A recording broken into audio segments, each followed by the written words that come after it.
할렐루야. 오늘 마태복음 이제 5장인데 사실은 7장까지 갔다가 다시 뒤로 유턴하는 것 같아서 죄송합니다.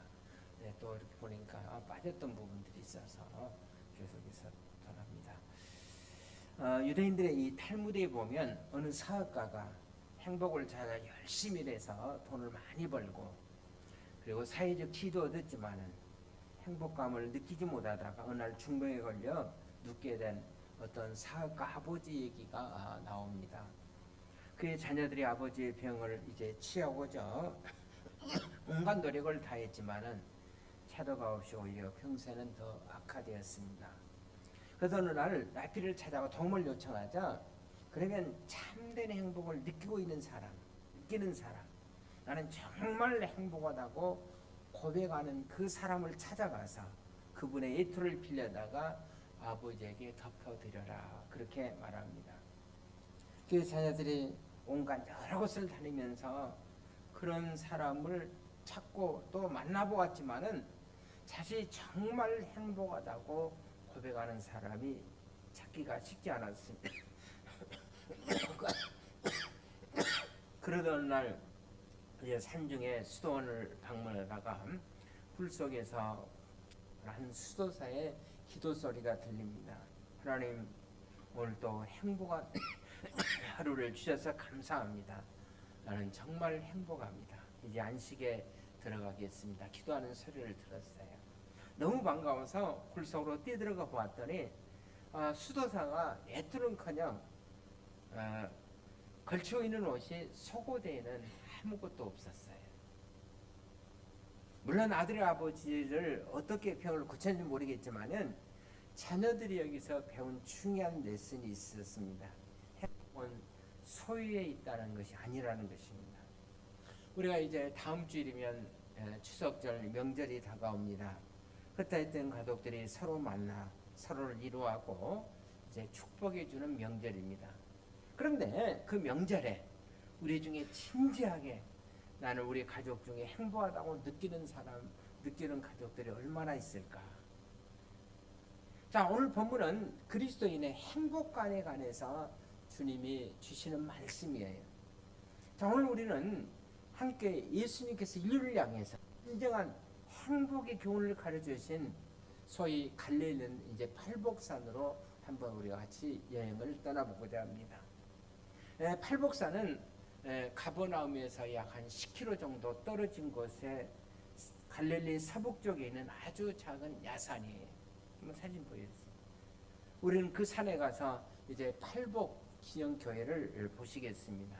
무척 이제 아름다운 교회죠. 사진 보십시오. 자, 이곳은 전승에 따라 본래 5세기경 비상시대 교회당이 세워져 있었던 장소인데 그 자리에 1937년 이탈리아 무솔로니가 후원하여 유명한 건축가 초반에 무철한 사람의 설계에 의해서 정말 이 교회가 아름다운 교회가 이렇게 세워지게 된 겁니다. 이 교회 안으로 들어서면 둥근 천장 중앙에 이제 둥근 돔을 발견할 수 있는데, 자, 그 안에는 둥그런 돔의 형태를 따라서 여러분들이 보시면 알겠지만 팔각형의 이제 창문을 발견할 수가 있어요. 그런데 창문에는 지금은 잘 보이지 않지만은 라틴어로 이 오늘 우리가 같이 교독에 했던 이 성경 말씀, 팔복의 말씀이 라틴어로 기록이 되어 있어요. 그리고 창문 틈새로 밖을 내다보면 정말 그림 같던 갈릴리 바다가 마치 평봉처럼 쫙 펼쳐져 있습니다. 바로 교회 전승에 의하면 이곳에서 예수님께서 사랑하는 제자들에게 이제 팔복의 중요한 레슨의 메시지를 전해주셨습니다. 본래 이 팔복은 우리말 성경은 자 어떻게 하죠? 심령이 가난한 자는 복이 있나니 이렇게 돼 있죠. 그런데 성경 원문에 보면 그렇게 돼 있지는 않아요. 복이 있도다 심령이 가난한 자여 이렇게 기록이 돼 있어요. 자, 예수님은 참된 행복의 본질을 자 예수님의 제자들과 그리고 인류를 향해서 말씀하면서 진정한 행복의 본질이 뭔가를 말씀하기를 원하셨습니다. 그래서 오늘 본문이 시작되는 마태복음 5장 1절은 어떻게 시작하죠? 자, 예수께서 무리를 보시고 산에 올라가 앉으시니 제자들이 나온지라. 많은 무리가 모여 있었습니다. 그리고 예수님은 제자들이 나오자 비로소 입을 열어서 이제 팔복의 중요한 메시지를 선포하십니다. 그러니까 이 팔복의 교훈은 모든 사람들, 물론 인류들에게 다 적용되지만 특별히 자, 당신을 따른 제자들이 주신 교훈이었음을 우리가 알 수가 있어요. 다시 말하면 제자들이 추구할 행복의 본질이 뭔가 이 말씀 속에 다 들어있습니다. 저는 지금 여러분과 더불어서 이 팔복을 통해서 자, 그리스도의 제자들 우리가 추구할 행복의 본질이 뭔가를 오늘 본문을 묵상하면서 같이 보시면서 은혜를 나누고자 합니다. 여러분, 참된 행복은 마음의 상태에 있다는 것입니다. 한번 따라합시다. 행복은 마음의 상태에 있다. 여러분, 팔복 중에 제1복이 어떤 말씀으로 시작이 되죠? 3절에 보면 무슨 얘기요? 자, 10년이 가난한 자는 복이 있나니 이게 저희들의 것이며 그랬어요. 10년의 상태, 다시 말씀드리면 마음의 상태에다가 지금 초점을 맞추고 있는 것으로 시작이 됩니다. 자, 첫째 복만 10년의 상태를 강조하는 것이 아니라 둘째 복에도 애통함도 마음의 상태예요. 그 다음에 셋째 복인 온유함도, 그리고 넷째 의에 줄이고 목마른 마름도, 다섯째 궁예를 김도 다 마음의 상태에 있다는 거예요. 그리고 여섯째 복은 어떻게 시작합니까? 마음이 청결한 자가 복이 있나니, 그렇게 말씀하십니다. 그러니까 예수님은 철저하게 행복은 결코 어떤 예적인 환경에 의존하는 것이 아니라 진정한 행복은 마음먹기에 달려있다. 다시 말씀드리면 마음의 상태, 즉 마음의 다스림에 의존하고 있다는 것입니다. 그럼에도 불구하고 우리는 조금만 돈을 더 벌면 내가 행복해질 거다. 아니, 집 평수를 조금만 더 크게 늘리면, 내가 좀 더 출세하고 내가 좀 더 지위가 높아지면 행복할 것이라는 이런 상의 바람 속에서 날마다 우리가 인생을 살아가고 있는 것은 아닙니다. 그러나 자, 오늘 본문에서 예수님은 진정한 행복은 결코 예적인 환경에 있는 것이 아니라 우리의 마음속에 있다, 그렇게 지금 말씀하고 계세요. 아름다운 글을 쓰는 크리스찬 작가가 있는데 이철환 씨의 곰보방이라는 책이 있어요. 자, 한번 화면을 보십시오. 자, 이 책에 보면 행복의 하루라는 챕터가 있습니다. 이 책에 보면 행복의 하루가 언제 있다고 생각하십니까? 라고 있어요. 여러분에게도 여러분 행복한 하루가 언제였냐고 물으신다면 대부분 아마 머뭇거릴 거예요. 얼른 행복한 하루를 떠올리기가 그렇게 쉽지 않을 겁니다. 그러나 반대로 불행한 하루, 기분이 나빴던 하루, 내가 시험에 떨어졌던 날, 직장에서 실제로 쫓겨났던 날, 여러분 그런 것들이 대부분 떠오르지 않아요. 그리고 사랑하는 사람들과 헤어졌던 날, 이런 날들은 여러분 우리에게 쉽게 잊혀지지 않아요. 자, 그런 날은 잊어버리고 싶어도 잘 잊혀지지 않고 기억에 계속해서 내리에 떠올라 우리를 힘들게 하고 있지 않습니까? 그리고 보면 여러분 행복한 날은 어떤 날이겠는가? 사실은 불행이 없었던 하루하루가 여러분 행복한 날이 아니었겠어요? 그래서 이철환 씨의 이 작가의 글을 내가 그대로 한번 여러분들에게 한번 소개해 드리려고 합니다. 자, 자기 집에 5학년, 초등학교 5학년 딸이 친구에게 보낸 편지를 이렇게 적혀 있었다고 합니다. 자기 친구에게 보낸 편지입니다. 전하, 어제는 정말 마음 아픈 일이 있었어. 4살짜리 내 동생이 다쳤거든.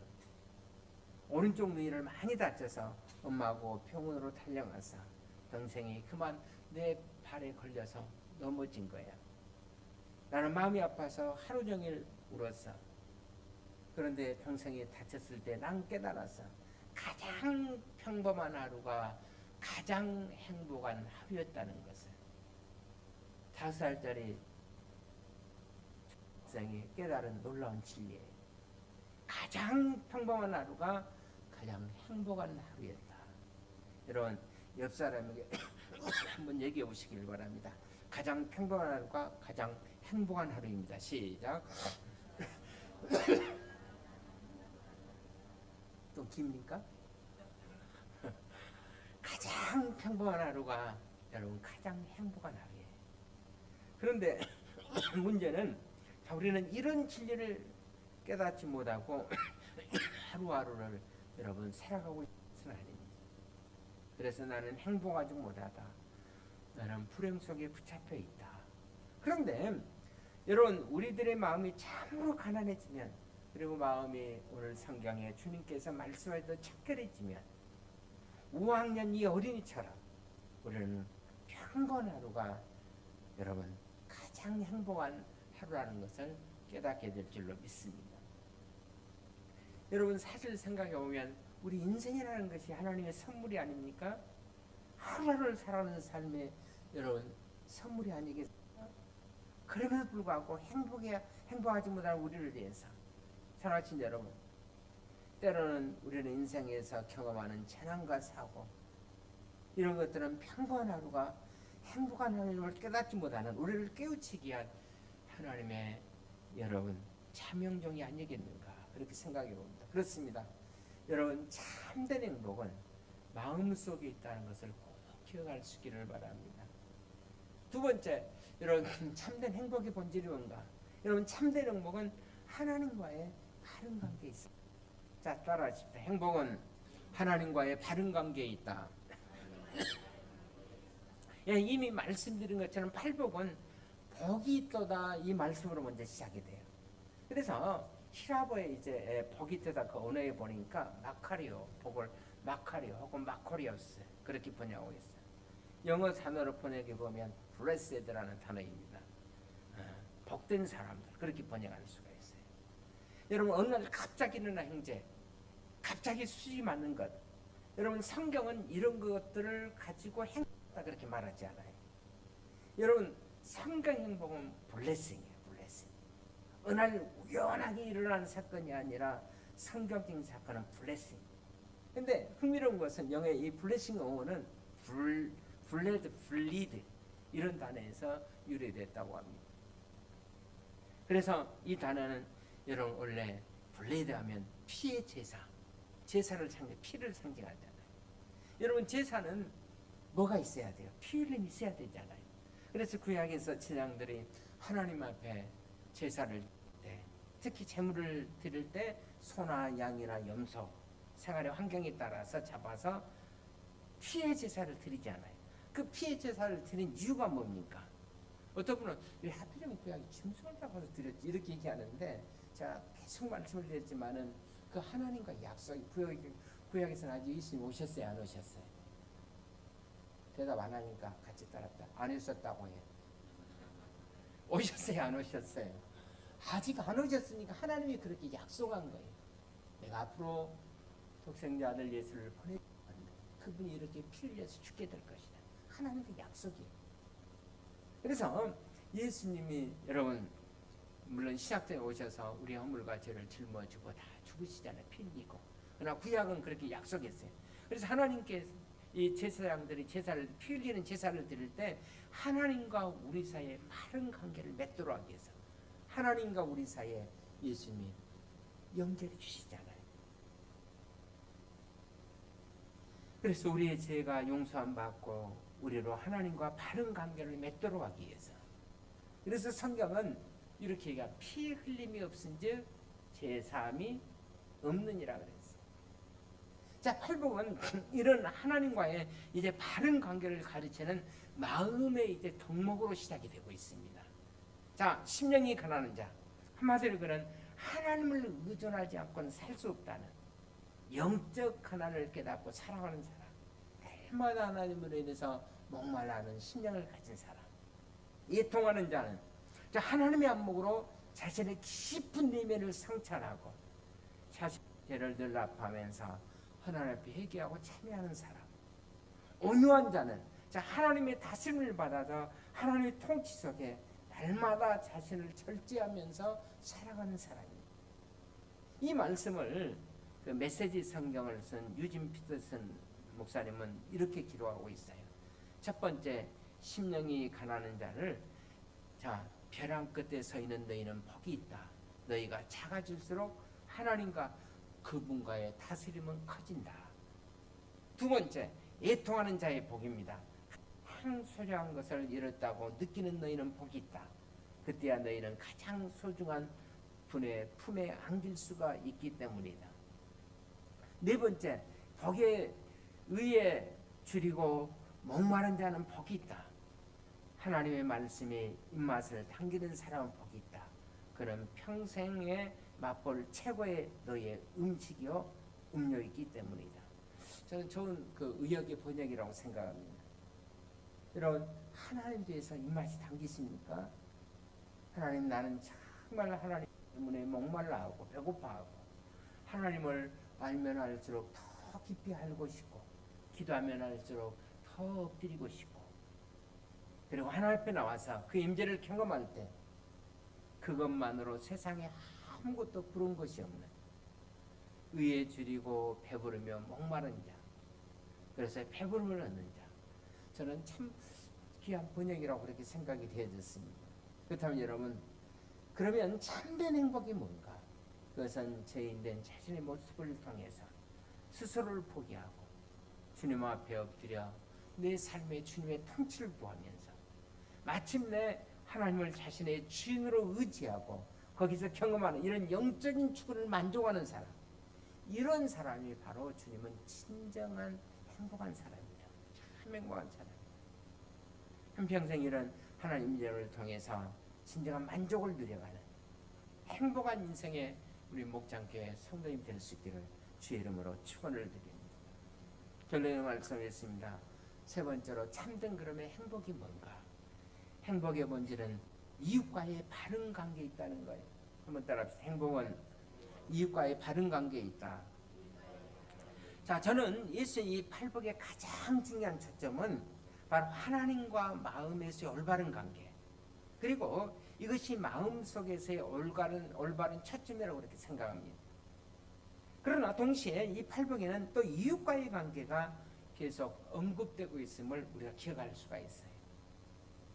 여러분, 성경에 나타난 가장 큰 계명, 예수님께서 우리에게 어떻게 말씀해 주셨어요? 가장 큰 계명은 너희는 마음을 다하고 힘을 다하고 뜻을 다하여 누구를? 주 너희 하나님을 사랑하라. 그 다음에 그리고 내 이웃을 내 몸과 같이 사랑하라. 그러니까 여러분, 결국 행복은 하나님 사랑하고 누구 사랑? 이웃 사랑이 있다는 거예요. 지금 이 강조점을 주님께서 말씀하려고 하는 겁니다. 여러분, 팔복에도 보면 우리가 누려야 할 8가지 복 중에도 보면 이웃에 대한 배려가 들어있어요. 특별히 5번째 복과 7번째 복 속에 들어있습니다. 여러분, 5번째 축복이 뭐죠? 우리가 이웃에 대해서 긍휼히 여기는 자가 되어야 된다. 여러분, 이제 명절이 다가오는데 어려운 이들을 보면서 정말 긍휼히 여기고 하는 마음. 7번째 복은 뭐죠? 화평케 하는 자로서 살아야 된다. 피스메이커. 저도 이제 목회를 마무리해가면서 총회도 노예도 그리고 학교에도 보면서 진짜 뒤통수를 많이 맞죠. 뒤통친다고 그랬잖아요.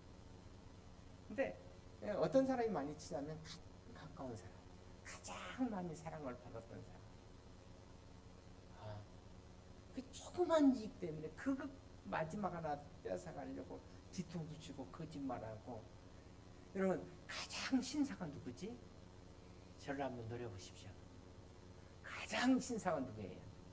제가 아니라 누구? 예수님이에요. 정말 예수님 깨끗한 신사이십니다. 믿습니까? 아니, 화면도 없네 이거. 정말 예수님은 신사에 깨끗하신 분, 정의로우신 분, 바르신 분. 그렇지 않아요? 믿습니까?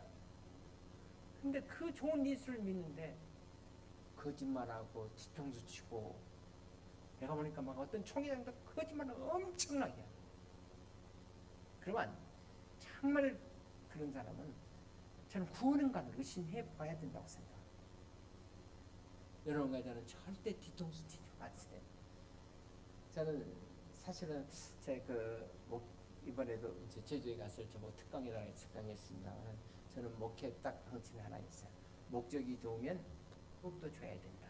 뭐로 가든지 솔로몬 가면 된다. 그는 성경이 지지하지 않습니다. 목적이 되면 가는 방법도 줘야 돼. 두 번째, 내가 어디 가든지 축복의 통로가 돼야 된다. 나는 늘 그렇게 기도했어요. 모임 있을 때마다 하나님, 내가 이 모임에 정말 신실한 주님을 나타낼 수 있도록 축복의 통로가 되게 해주세요. 제가 가끔 비행기 탈 때도 그 얘기 내가 서너 번 했잖아요. 딱 비행기 타면 제가 앉아서 먼저 기도하고 싹 둘러보고 기도하고, 그 다음에 비행기 도착할 때 또 무사히 안착하면 다 둘러보고 나서 하는 얘기가 있어요. 다 내 덕인 줄 알아라. 내가 비행기 무사히 뜨도록 기도했고 무사히 안착하도록 기도했고 그렇습니다. 그러니까 저는 우리 목장교회 성도님들은 정말 깨끗한 성도가 됐으면 좋겠어요. 어디 가든지 정말 진실, 정말 예수님 닮아요. 저분에게는 정말 예수님 냄새가 난다. 그런 분이 됐으면 좋겠어요. 그냥 조금만 뒤통치고 거짓말하고 그러지 말고. 그래서 여러분, 예수님이 이 땅에 오신 가장 중요한 건 하나님과 우리 사이를 뭐하도록 하기 위해서 합평케 하도록. 그래서 7번째 벽도 뭐예요? 합평케 하는 자로서 살아야 된다는 거예요. 이 말씀을 유진 피터슨의 그 메시지 성경을 통해서 제가 다시 한번 5번째 복을 한번 읽어보겠습니다. 남을 돌보는 너희는 복이 있다. 그렇게 정성대로 돌보는 순간에 너희도 돌봄을 받게 된다. 7번째 복입니다. 7번째는 뭐냐? 합평케 하는 자이죠. 경쟁하거나 다투는 대신 협력하는 모습을 보여주는 너희는 복이 있다. 그때 너희는 친정 자신이 누구이며 하나님의 집에서 자신의 자리가 어디인지를 알게 될 것이다. 그렇습니다. 여러분, 참된 행복은 자신의 이기적인 목적을 달성하는 데 있는 것이 아니라, 내 야망을 달성하는 그것이 행복이 아니라, 정말 진정한 행복은 이웃들을 배려하고 이웃들을 잘 섬기는 데 있어요. 유대인의 그 유명한 철학자 말틴 부버는 인간관계를 크게 두 가지로 나누었어요. 나는 나와 너, 그것과의 관계. 그러니까 영어로 표현하면 I and it 이렇게 표현했어요. 내가 속의 목적을 달성하기 위해서 내가 상대방을 이용해 버리는 것, I and it. 오늘날 수많은 관계가 다 그런 관계 같아. 그러나 가장 바람직한 성경이 보는 인간관계, I and you. 그 독일어로 그분이 이제 말틴 부버가 썼는데 독일어로 보니까 이 und du 그렇게 썼어요. 그러니까 나와 너. 그러니까 나는 너를 인격으로 대접하고 너도 나를 인격으로 대접하고, 이 투명한 인격적인 경험 속에 이웃을 배려하는 삶 속, 거기에 여러분 진정한 행복이 있다고 말하고 있습니다. 그래서 우리 신앙의 선배들인 청교도들은 행복에 관해서 이런 진술을 남겼어요.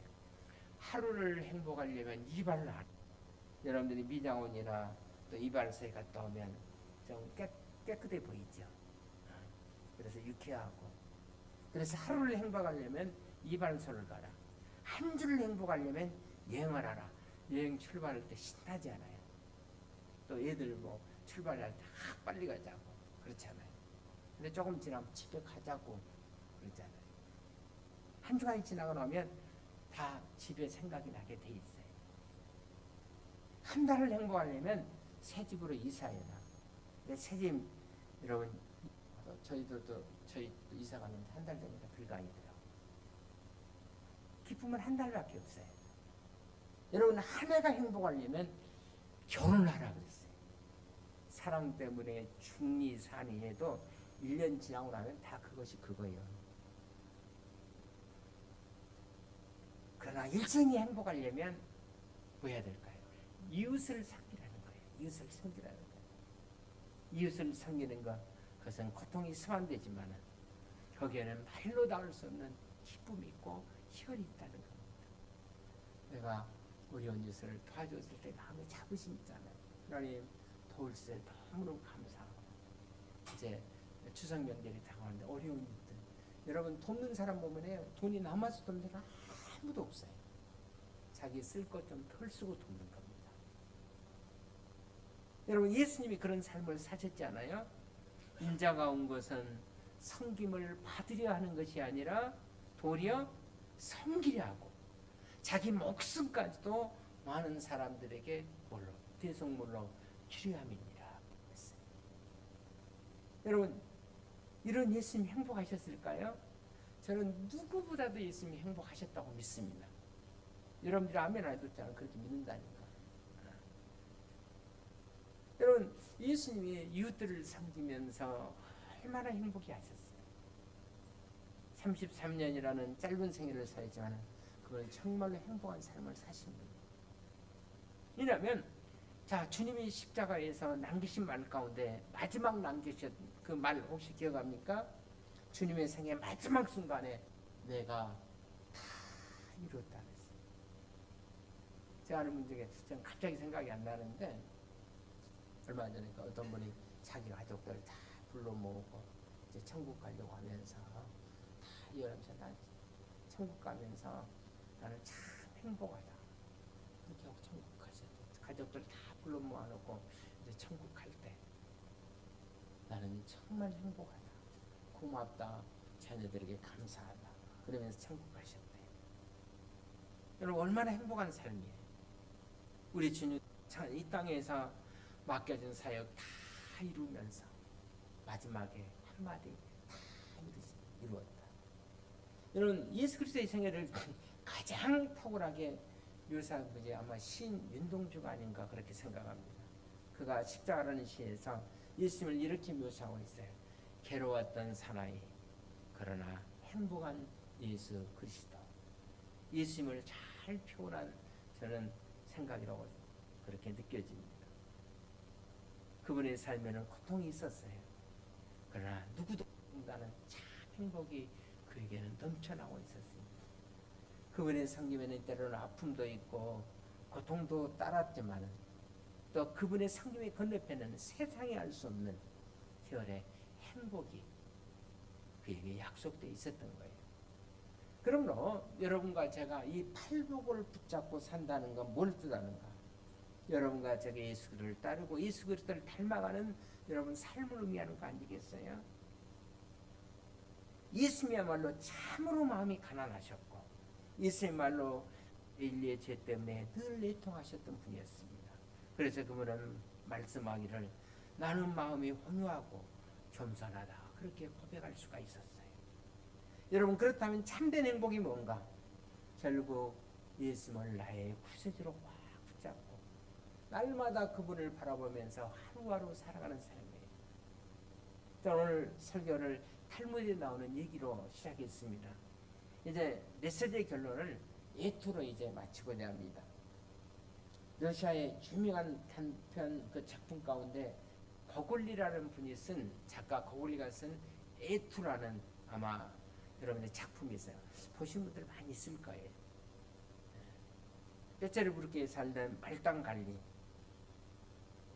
아카키 에비치라는 사람의 얘기예요. 여러분 보이시죠?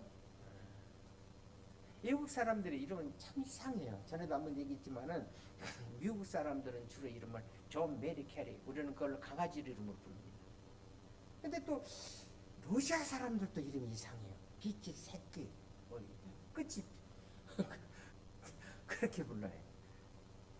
그래서 아카키 에비치 이 사람은 요령도 처세들도 없는 사람이었어요. 근데 성실한 관리였어요.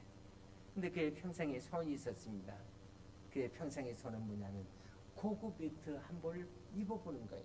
물론 그 당시에 공무원들이 월급이 얼마 되지 않아서 고급 베트를 산다는 것은 꿈이었습니다. 극도의 전략으로 그는 궁핍한 생활을 했어요. 그러나 전략을 해서 그렇게 그가 그리던 이제 예투 하나를 장만하게 돼요. 예투를 장만하고 그가 얼마나 기뻤는지 몰라요. 그런데 마침 자기가 나가던 직장에 축하 파티가 열렸어요. 그래서 그런 이 고급의 티를 입고 아주 뽐을 내면서 그 축하 파티에 참여하게 됐습니다. 회사의 과장이 그를 보면서 참 멋있다, 훌륭하다고 칭찬해 주었습니다. 축하해 주었어요. 그도 기쁜 마음으로 이 축하 파티에 참여하고 마음이 흥분돼서 돌아오다가 강도를 만나요. 불량배를 만나서 그만 그가 입고 있던 예투를 강탈당하고 갑니다. 그러니까 얼마나 실망했는지 몰라요. 절망에 빠졌습니다. 그래서 어느 날 같으면 이제 경찰서에 가서 내가 예투를 강탈당했다고 신고하고 찾아달라고. 경찰서장에게도 매달려 봤지만은 또 유력 인사들에게 매달려 수선이 봤지만은 냉대만 당하고 아무 결실을 얻지 못합니다. 그는 그 충격으로 시름시름 앓다가 죽습니다. 그가 죽은 후에 그가 살던 거리, 그가 직장 다니던 거리에는 추운 겨울이 되면 유령이 나타나서 내두 소리를 치고 다닙니다. 자, 우리는 이 소설 속의 얘기, 에피소드로 간주해버릴 수 있지만은 그러나 이 좋은 날 가을의 거리에서 여러분들이 한번 길을 길어보시면 이런 유령소리 같은 꼭 같은 얘기를 우리가 듣고 있는 것은 아닌지. 물론 라는 이 소리는 들리지 않을지 모릅니다. 그러나 이 땅 도처 거리거리 골목 도처에서 들려오는 소리 가운데 내 두 대신에 내 돈, 내 아파트, 내 증권, 내 주식, 내 보험, 내 연금 이런 소리를 많이 유령의 소리를 많이 듣고 있잖아요. 자, 예수님께서 이 팔복을 통해서 여러분과 저에게 주시려고 하는 내용이 뭡니까? 행복은 결코 외투에 있는 것이 아니다. 행복은 우리의 수익에, 우리 주식에, 우리의 봄에 있는 것이 아니다. 권력에도 내가 취한 자리에도 행복이 있는 것이 아니다. 행복은 어떻게 올 수가 있는가? 내가 외치는 예투라는 그 고함 대신에 우리가 어느 날 손해도 보고 이렇게 말할 수 있다면 내 예투 대신에 주 예수 그리스도를 연습하셔야 합니다. 당신이 내 인생의 주인이십니다. 주님이 뜻이셔서 가져가셨다면 이 모든 것을 주님에게 맡겨드리겠습니다. 때문에 기뻐하고 주님 인도 따라 살고 주님이 내 인생의 주인이 되어 살아가는 진정한 의미를 느낄 수 있는 사람. 오늘 성경은 예수님은 거기에 참된 우리에게 행복이 있다라고 팔복을 통해 지금 말씀하시는 거예요. 대부분 서양 사람들의 가치관을 연구해 보면 그들의 가치관은 성경을 통해서 형성이 되었습니다. 그래서 서양 사람들 나오는 인사 가운데 가장 성경적인 가치관을 닮은 인사가 있어요. 자, 우리는 새해 되면 어떻게 인사하죠? 새해 복 많이 받으세요. 근데 서양 사람들은 그런 인사보다도 May God bless you. May God bless you. 하나님이 당신을 축복해 주시기를 바랍니다. May God bless you. 한번 따라할까요? 시작.